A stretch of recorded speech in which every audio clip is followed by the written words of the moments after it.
super safe. And that is just, again, point and click CC. That's what you want. Yeah, and it seems like teams have finally fallen out of like the Lucian fervor that there was in the first few days of bans, where Lucian was just banned like every game.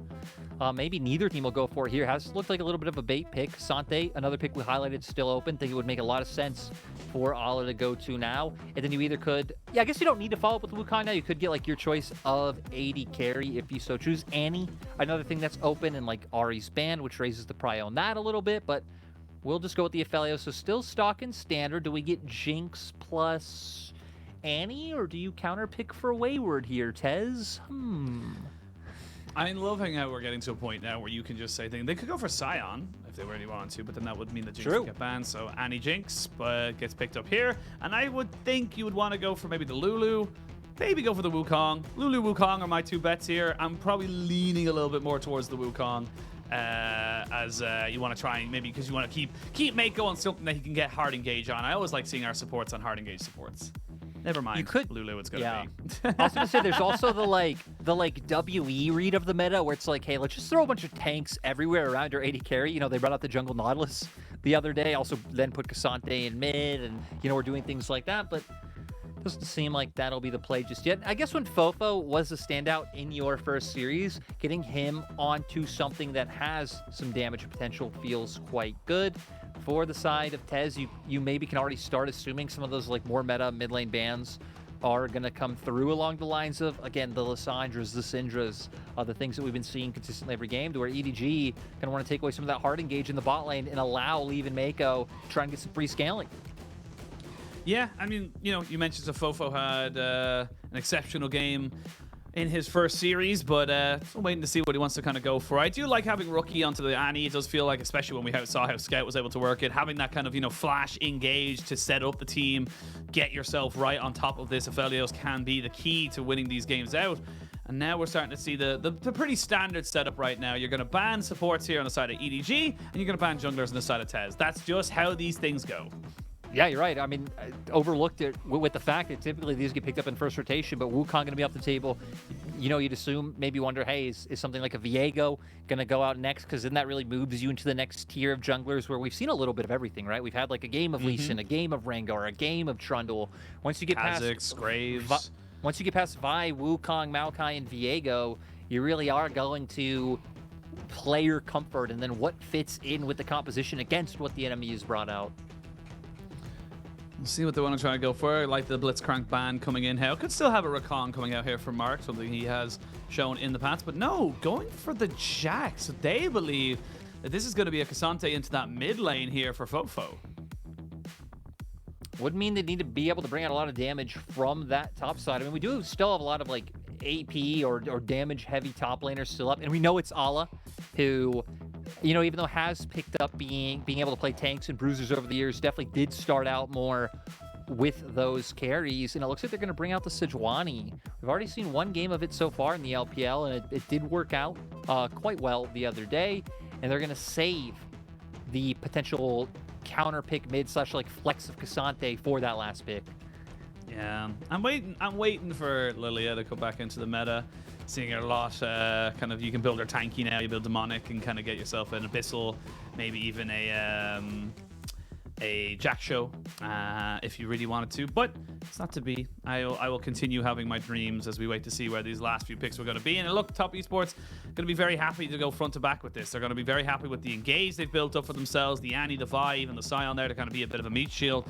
I will say though, we've seen it a couple of times now over the last few series of this week that the Sion not as unstoppable and as unkillable as he used to be. Definitely feeling like those 80 carry buffs coming out here, especially with something like a Lulu, which will be building the Ardent Sensor, can be a very, very kind of easy target for you to burn down as the Rakan just get locked in for Mark, so they have that extra little bit of guaranteed engage. And then going with the Gwen, you are spot on with the Cassante being flexed to Midashine. Now we're going to have the two melee pairings for the Sejuani passive, trying to set up for those easier ganks. And ultimately, at the end of the day, they did take the page out of the WE book. You get a bunch of tanks and bruisers, and you throw them right in front of your AD carry, and then it's like, what do? Do you have enough damage? JackeyLove definitely going to be relying on things like that LDR coming out early to make sure that top esports can get through the EDG front line. So for EDG, you have some solid options early in terms of ganking for your soul laners because they set up so well for the Sejuani. And then, of course, even if the game goes a bit slower, you have great scaling because you have a bunch of meat shields and then a hyper carry with an enchanter. I mean, you've got the mate. Let's see now where both these teams end up finding their advantages, if any at all. But we are going to jump straight onto the Rift. It's our third series on our Super Saturday. It's game number 1 in the crowd of Shanghai. They've been great in every single arena we've been in here today, but it always feels like we're coming home when we come to Shanghai. Let's say, you know, I don't think this will turn into anything, but I've been wrong before. Let's say you, like, code a program to get 2 sides of a League of Legends team to surrender at the same time. What would happen? It's like right at the same, you know, right at the same second. Yeah, like same literally millisecond. a million. Also, congratulations to Allah. Who wins? 300 games in LPL. Congratulations to you, sir. I'm surprised it's so little for these players I mean, who it have feels been, like around he's been around for years. He was back when he was on natural on DMO. On DMO, yeah, like coming in and replacing. Oh, I can't remember the guy's name. He played Scion all the time. I can't even remember. Was it? No, Badiman was on LGD. Was it Badiman? No. No, I don't think it was Badiman. This is deep LPL lore, though. This is like players who are not relevant anymore. And I'll be totally honest, weren't relevant at the time either. Yeah, you know what? It'll just go down in the history books. That Sino Dragon DMO squad, though, Gala, Mark, Ala. Yeah. Look at all the studs that came out. And then now there's Twyla, who had a 6 zillion in Cassiopeia. Sadly, and not Aurelion graced with Sol. it anymore. He was the Aurelion Sol player, wasn't he? Or no, Yeah. Teacher Ma was the Xiaopeng. Aurelion Sol. Xiaopeng, yes, of course. Oh my God, we are going well into the Remember, the history we can books. tie this into the matchup because Xiaopeng did spend 2022 on TES. Yes, he did. You know, actually, that doesn't Yeah. really do much to tie us into the matchup. I was going to say, Yeah, it's obviously it brings it back. Was the style player Chang Hong? Was that it? There we go. That was his Hong, name. yes. I was thinking about it. It was like Xiaopeng, and I was like, I remember I used to always mix up their names together. They were very similar. Wow, we have been watching LPL for a long time. I'm actually coming up to my my 4th year anniversary of being on LPL. Congratulations. And you might be blessed by, you know what, you might not have gotten the amount of action in the first 3 minutes you'd hope for, because I know you, Oisin, you'd love if both teams have aced each other already. But we have both junglers on the bottom half of the map. Maybe they're going to meet up at some point. Right now, it is top esports who have pressure, so you would think Tian should be the one feeling more safely to walk down towards that bot side river. But when Jiejie has FoFo and Cassante close by, I think he's also going to be ready to scrap. I mean, he's definitely going to be very, very ready, you would imagine, considering he has got the Sejuani to kind of back him up. So having that Cassante kind of make himself back in towards that mid lane. We do generally see it more top side, but of course, definitely seeing a lot more teams kind of be creative with their draft. And it does mean you can be a bit more lucrative with how you pick your solo laners in that first half of the pick and ban phase. Both junglers happy to just keep on farming. We do see a little bit of a hold here from Mark as best he can. And he's happy to trade his health bar to just make sure that Lee doesn't get as advantageous of a back as JackeyLove just did. Yeah, not going to let it come through. But I want to go back to your saying about the Cassante, right? Because one thing about Cassante is you really just have an easy time kind of laning into most mid lane and mage champions. The lane being very short is also quite nice. You're super mobile, so you really never feel like you're under any threat. You'll always be able to get away. And with the fact that you can just keep spamming those Qs, very easy to get a prio to enable your jungle to look for plays like that. But Jiejie looking for deep vision is, oh, Mark? Oh, yeah. That was dicey.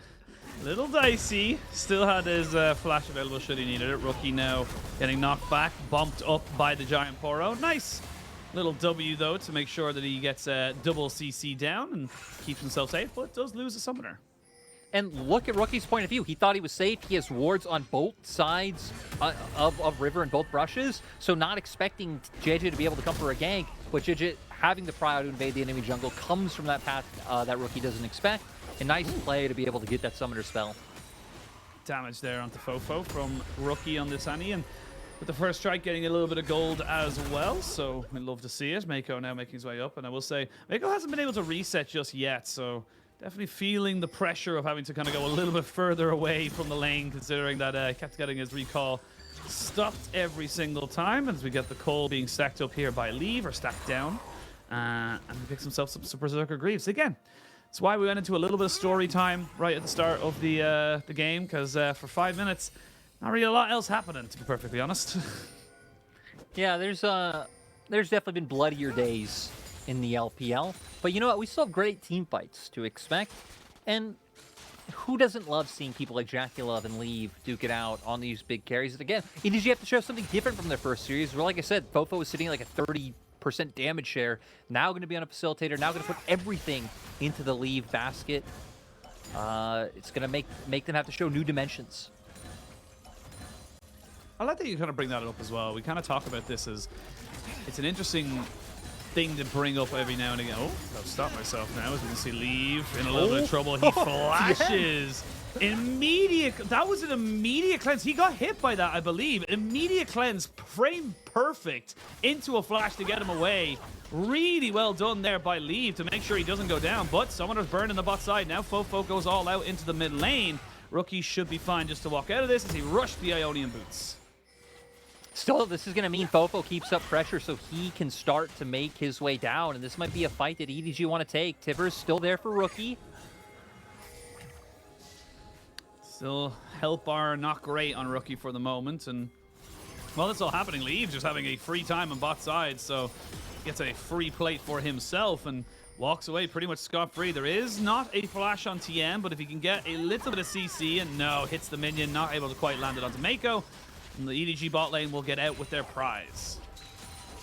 Leave has nerves of steel, thinking he can walk up, hit that turret, and get away scot-free without having either flash or cleanse up. I guess, like you say, he knows Tian doesn't either, but now Tian with ultimate. They do have ultimate, and Leave getting that whimsy to back himself away. They are still trading back a plate, but it will be shared between 3 rather than between the 1. And Leave hasn't had to leave just yet either. He has to kind of... Look at the mini-map. Jiejie heading over, and actually, it was more exciting. FoFo was heading over as well, but we just don't get that level of excitement today. At least not yet. Not until... both of these AD carries are on 50 or 60 more 1,000 gold, I guess. I don't know where I was going. I was going to say more items, and then I looked at their... I looked at their CS and completely screwed myself. You know what I just realized? You know what your privileged babies were being? Oh, LPL doesn't have action for the first 10 minutes. Then everyone who watches all the other regions out there are like, hey, what? Oh? This is standard League of Legends. What's your problem, Mike?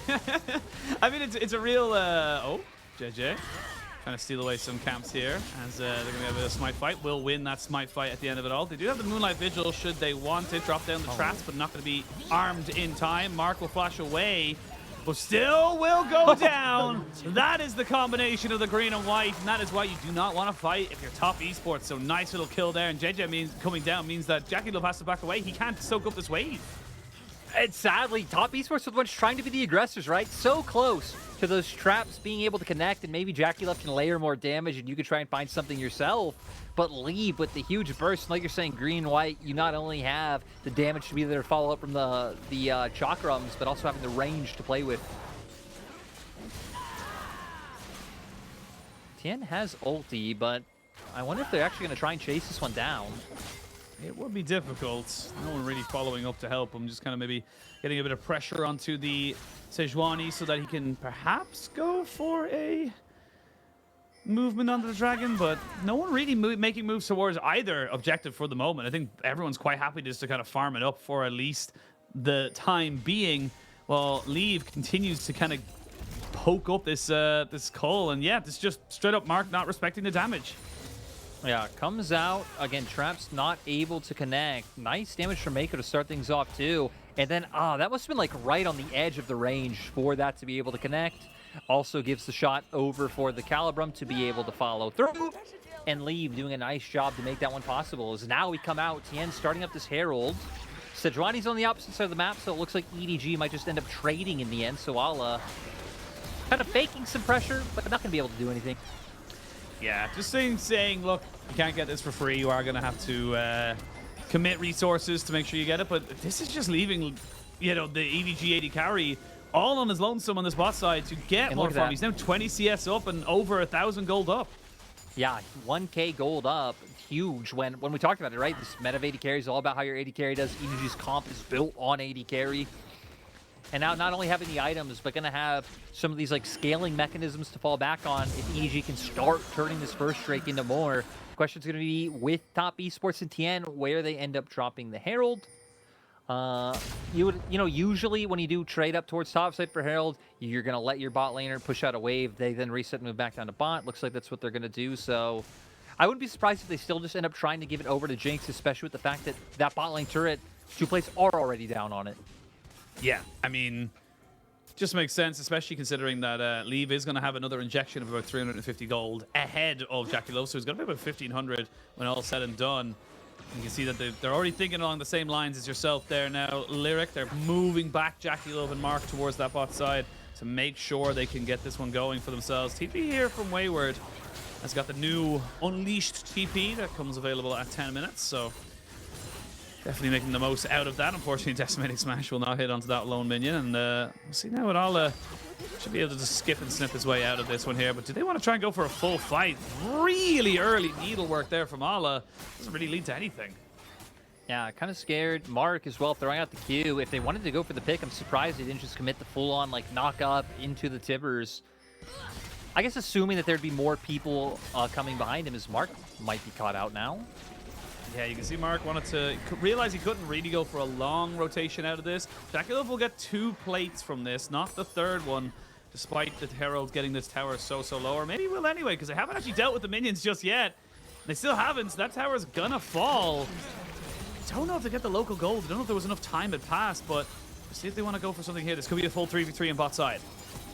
Yeah, we see who's going to end up running into who first. Engage. Here they go. They're going to try and make it work. They're going to try and jump onto Lee, but he gets the wild growth, but goes aggressive because he's got green and white. Wants to fight. The AD carries are now dead, but Tian is caught between a rock and a hard place, and that hard place will be leading to his death ever so shortly. Double kill to Jiejie. And unfortunately there for the side of top esports, they come out the worst of the trade again. Leave just having absolutely no fear going in to get that first kill. Sure goes down the end, but like you're saying, EDG coming out the better. They even have a bit of a wave to play with to try to pressure this tower a little bit more. Shouldn't be able to get too much with the fact that Rookie's here, but great stuff overall. You can already see Stormrazor coming out for both AD carries, junglers as well, finishing up those first items. So teams very much on par in terms of who's picking up gold and getting items right now.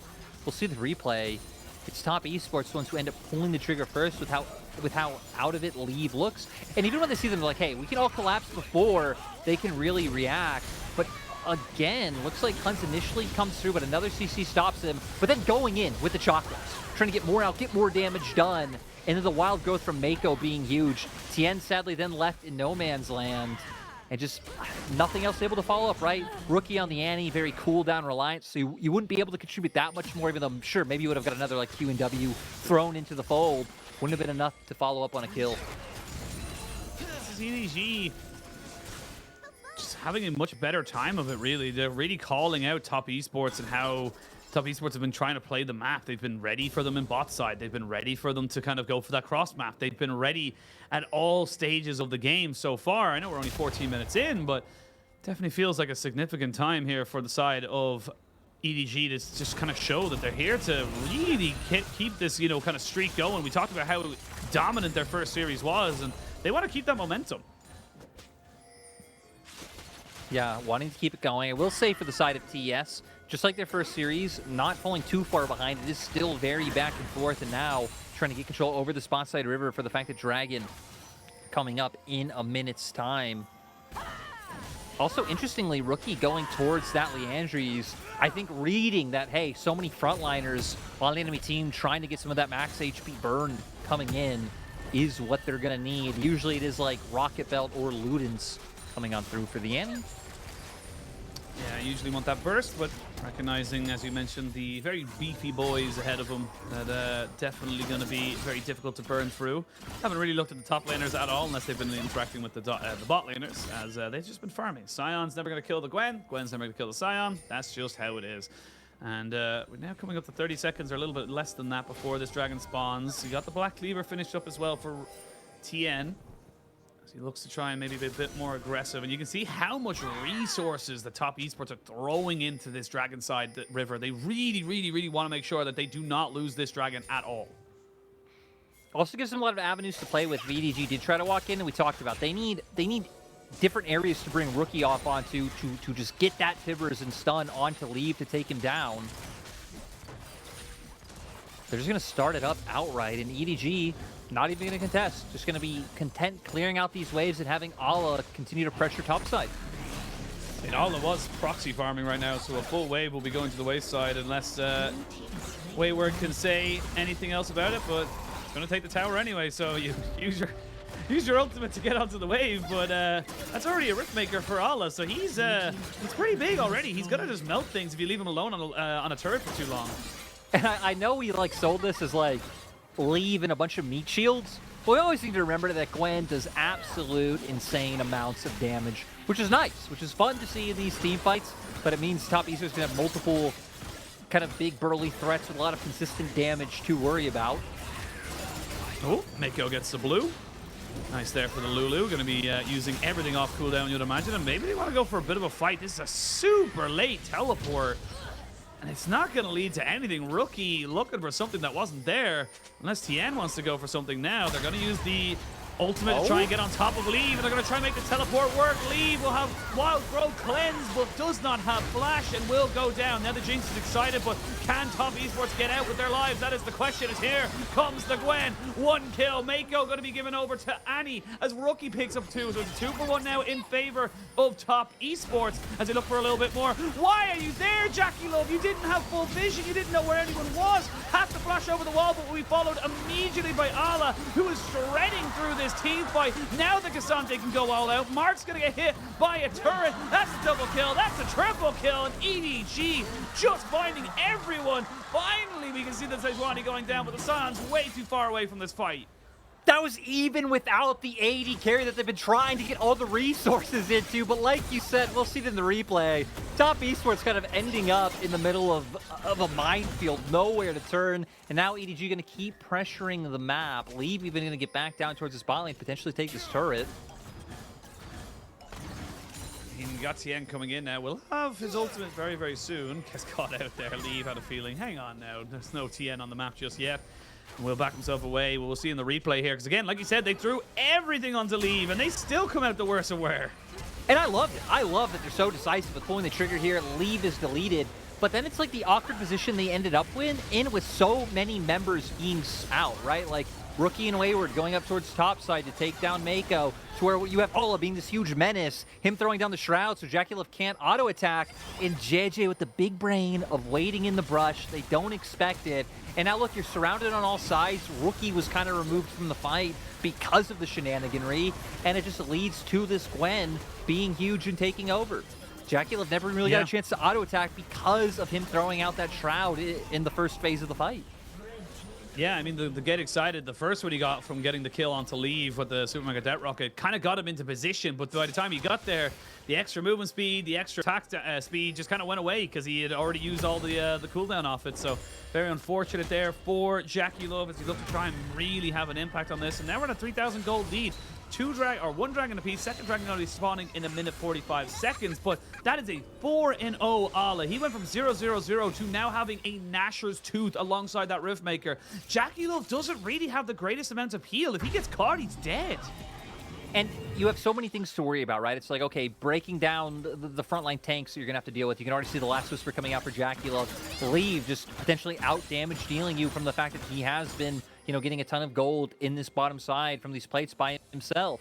A Gwen who's going to be in your face on your backline. You really have no one who can get up and try and brawl with him. Once he throws down the hollowed mist, it's like, Rookie, is Rookie going to walk in and throw out all his damage? No. No one else can do it. JackeyLove's not going to walk in there, so... Yeah, just like top esports have so many things they need to worry about, which is why they're looking for these picks. See if they can catch someone on a bit of a lazy rotation or not, but Nice ward there from Ala, does make sure that he is safe and sound. Now, minute till the next dragon, we're going to have another 5v5 fight, but key things to know. You will have Flash on leave. You will have Cleanse on leave. You will not be so lucky for JackeyLove. He gets half of those, but he will not have the Flash. You would imagine in a minute's time, if they can delay it a little bit more, they could get that summoner back, but it's a hell of an ask to go for top esports if they want to try and contest this dragon. Now they're going to drop the Rift Herald to just keep maintaining pressure. They might even just be able to take this with the fact that they have Ala here standing in front. You really don't want to look to contend with this. Hell, look, even bringing Cassante over. So think of another objective in the mid lane, now pivot down towards River. I think it'd be nice if they can get a few more wards down a little bit deeper into the enemy jungle. So it looks like Meiko is going to be able to do that now. And we can see top esports, no, you really can't contest. Just lean up towards this top side, get some aggressive vision down of your own, maybe steal away Raptors, and have someone pressuring that top side turret. Yeah, take the trade, go for the turret yourself. They should be able to take it themselves, I imagine, with the amount of people who went down towards that bot side. Of course, the EDG top laner also had to try and take away this wave himself. I will say, there definitely was a little bit of a movement there from EDG. They maybe thought that there was a chance that Baron could be going down. We've seen it a couple of times now off spawn.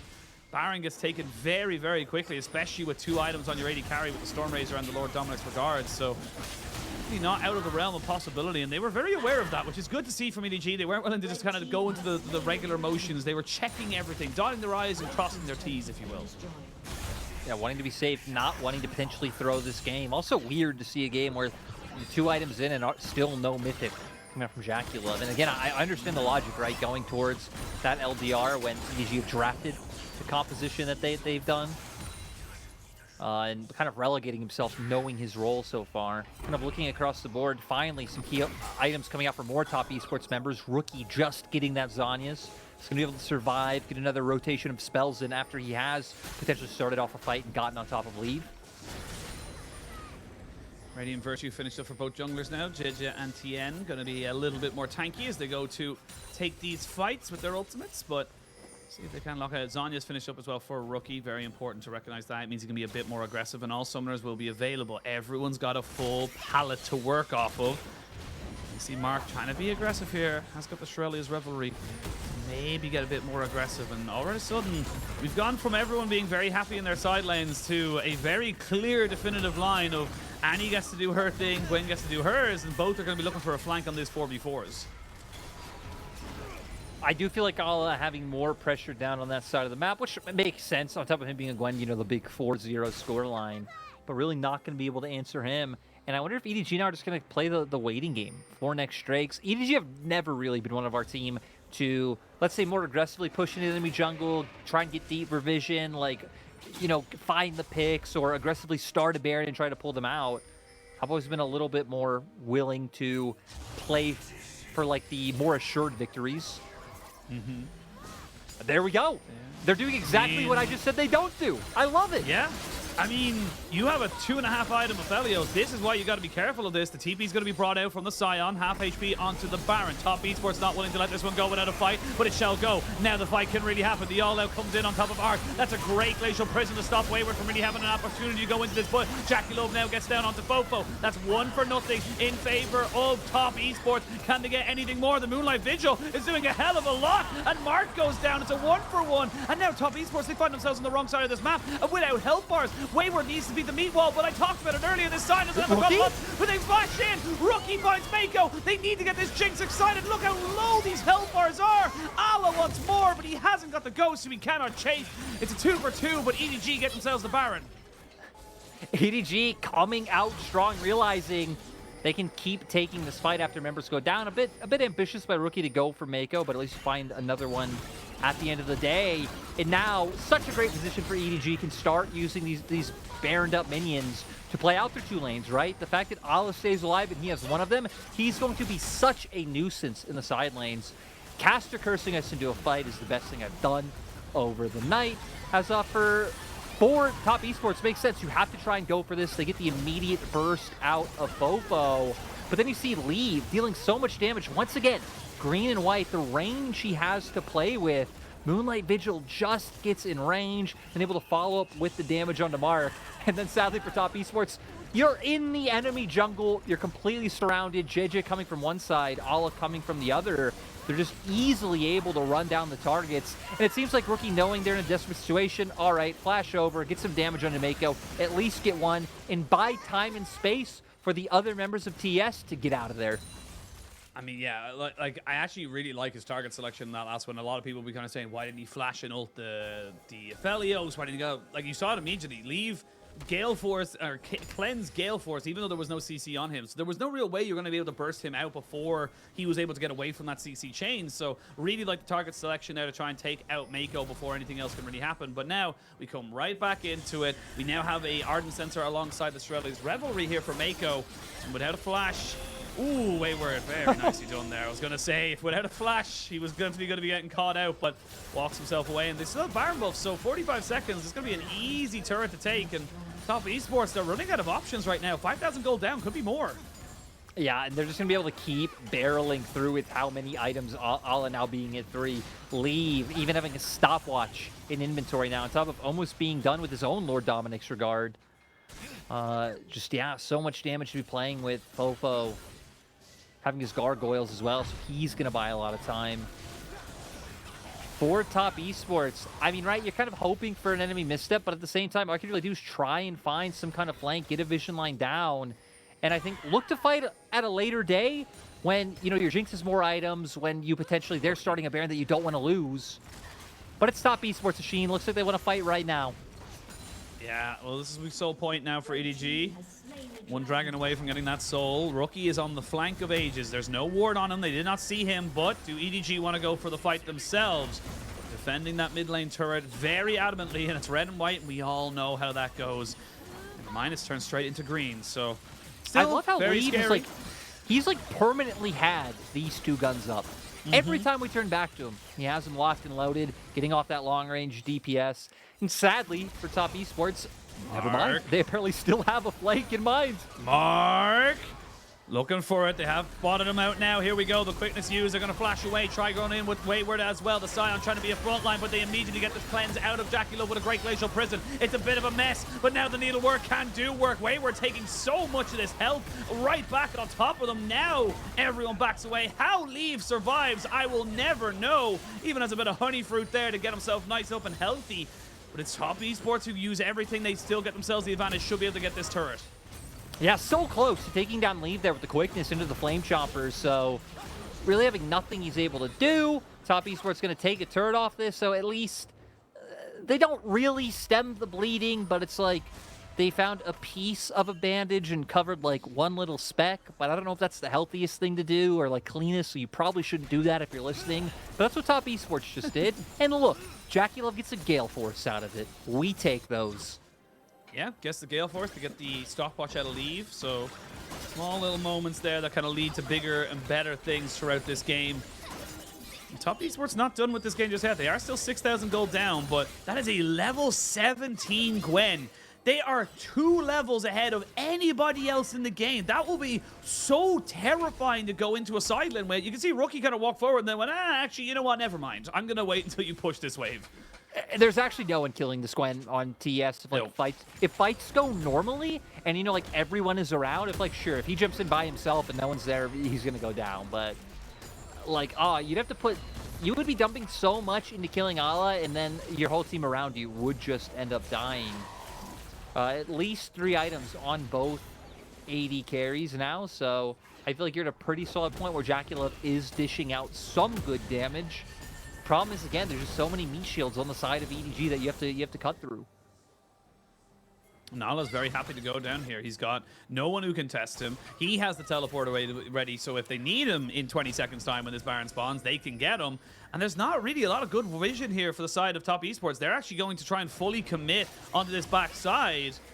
See if they can maybe catch out Ala on a bit of a bad rotation, but he's very wise to it. Immediately rolls up to the jungle, says, look, I see them all here. I know where they are, and that means EDG feel comfortable to push in that wave a bit more aggressively, and now they have vision control. And now we get to see EDG do the thing that EDG normally didn't do before, which we love that they... I reverse cursed it. Back off. You cursed it, man. Come on. Can't be doing that. But look, this is a great ward from Top Esports. You can see at the top left of your screen. They know this isn't being done right now, so they don't have to walk into it. And that's Gwen TPs. Very nice vision. But now you know they're going to start it. TP now coming out from Wayward. Oh, TP coming in from Wayward. He's level 16. Going to immediately get jumped on. But Leave isn't really here. EDG now trading TP for TP. It's very tense all of a sudden. It's a 6,000 or 5,000 gold lead for EDG, but it doesn't feel like it. No, but EDG still feel fine and tempered because in 1 minute and 20 seconds, that will be their potential soul online. So we know within the next, minute and a half, we are going to get a fight. So I think now the goal should be finishing off as many items as you can, as it looks like Leave will be coming out of base. Does finish up the Guardian Angel, so a bit more safety there. Knows if any engage comes out like the last one, still will have the tools to survive, especially when he's, both summoners up. But look across the board, right? Flashes pretty much there for everyone. Meiko and Mark, not exactly yet, but soon. They're going to try and burst out Ala here, who has to flash away. And that's the power of this Annie. You still have a hell of a lot of burst, so it doesn't matter how far ahead you are, you have to respect it. Does mean, though, that the Tibbers and the cease and desist are down now for Top Esports for at least a minute. I mean, that's the one thing we said can't happen for Ala, right? If he kind of gets caught out on his lonesome by multiple members of TES, he can go down. At least will come back to base, be full HP. It looks like now EDG want to use the opportunity of assuming resets. No. They doubt themselves in the end. They back off. They're like, hey, I guess just checking to see if they were doing it, but going to move down towards Dragon. Seconds. Yeah. I mean, that's the bigger picture here. Even if they give up the Baron for the side of to the side of Top Esports, you'd imagine EDG are getting a permanent buff. Are going to be far happier with that trade. Now the Dragon or Baron being started because Top Esports recognize the Gwen is already on this particular objective. They need to try and make sure they get the trade in. Jiejie is here. They're going to have Ala moving forward to try and just kind of brick wall the EDG team from moving forward onto this. This is so risky now from Top Esports. They're half between a fight and half between finishing off the Baron. They don't want Rookie or JackeyLove to get caught out. They're going to throw everything that JackeyLove takes, about a third of his HP, never mind about half his HP, and they secure the Dragon Soul. Rookie on the backside has flash. Can he be able to get away? No, JackeyLove's the one who gets caught. Now the Baron's enscored by the side of EDG. Top Esports, it's all gone wrong, and Rookie, they get everything. one of the most decisive people in the entire game, did nothing because he never found an opportunity. That was one of the most indecisive moments I have seen from any team. FoFo gonna keep going. I mean, they can kill Rookie here, no problem. Meiko and FoFo should be able to take him out. He will have a decent amount of damage, but it's just not going to be enough. Meiko even flashes away to make sure he doesn't die. Mark next on the chopping block, but why are we looking at this? The game is ending. Thank you, observers. That's it. Game over. Done. 1-0 EDG. What just happened? What just happened? How do we get a screen? Like, how does FoFo solely run up to JackeyLove and just run him down, and all the other members of your team keep doing Baron? It was just so, again, it was just the epitome of indecisiveness being shown. Some members kind of committing to Baron, some starting to back off, none opting into a fight. I don't know. You would assume they have to know. They have to know that Gwen is doing the Drake. They're like, okay, Gwen's not around. Gwen hasn't reared her head yet. Like, what's going on? I guess maybe they think she's coming around on some kind of maybe wraparound from the opposite side of the pit. But even then, I still feel like the play would be turning to fight and not just doing it whatever they did. What did they do? It's looking a lot like spring for Top Esports, and I don't like saying that because there's so much talent on this roster. There's so many names. It's one game. We don't use the spring word. But it's second series, and we might be looking at a 0-2, and even right down to that end, I was just so in shock. I was keeping my eyes on Rookie. He was on an amazing flank around the back of the Baron pit, and then he just doesn't join the fight. He's nowhere to be found. EDG recognized the 4v4, and they're still kind of like going for the fight. They're going for Baron. It's all these different up and down. No one really knows what's going on. JackeyLove gets caught out by half his HP, and then they just go, cool. EDG say thank you. Your Jinx is completely isolated because Mark was with Rookie. So I don't know. It felt like EDG were just gifted it. Yeah, no, 100%. It felt like they were gifted. I mean, they did find the lead, but yeah, the way they lost was very, very uninspiring. I gotta say, that kind of disappoints me, because I feel like TS have done a lot to, like, stabilize, like, a majority of their game. Like, it's not like before where it was either, like, win hard or die hard, right? It's like, hey, our Yeah. early game's now pretty stable. Like, even against top teams, they're keeping up. But it is these moments, these like weird decisions that are callbacks to what, honestly, what top esports have kind of always been. Just kind of weird decision making like this, which again, I guess that's the most disappointing thing. After I'd say more consistent showings in terms of, again, not just win hard or die hard, it has been fine, but I don't know. That was something. Great game from Ala though. That was good. Amazing game. Yes, absolutely. I think Ola was definitely one of those question marks that a couple of people had for him. Obviously was on LNG, wasn't, wouldn't put him in the, I would say, the, the top echelons of top laners, especially like the likes of Bin and 369, but definitely having a much more sound, cohesive game. And when he needed to be the carry, he put just so much pressure on it. And again, just being smart about how he's playing, just knowing that he was so strong on that side lane, constantly creating pressure, which meant that top esports could never really just kind of like, set up on an objective. And when they did, unfortunately, they lost the Dragon Soul and then they lost the game. Yeah, again, it's just so weird to think about that last sequence. They lose everything. They lose Dragon to a Gwen. They lose the fight. They lose their base. Like, everything just going down the drain. And I feel like Rookie had a bit of a better game this time around than in his first series. Like you said, even like those final moments, definitely not what you what you need to see in a Rookie. 13% of his team, just like 38% of his team's damage. He tried, like he definitely tried, but it just doesn't matter. And again, very uncharacteristic of him to kind of not be that key clutch factor right at the end. It's what we always look towards him in so many games gone, the Oriana balls, the Annie Tibbers, so many things like that can go right for him. It just wasn't it. But look, I don't want to take away from EDG because EDG found their lead. EDG pushed top esports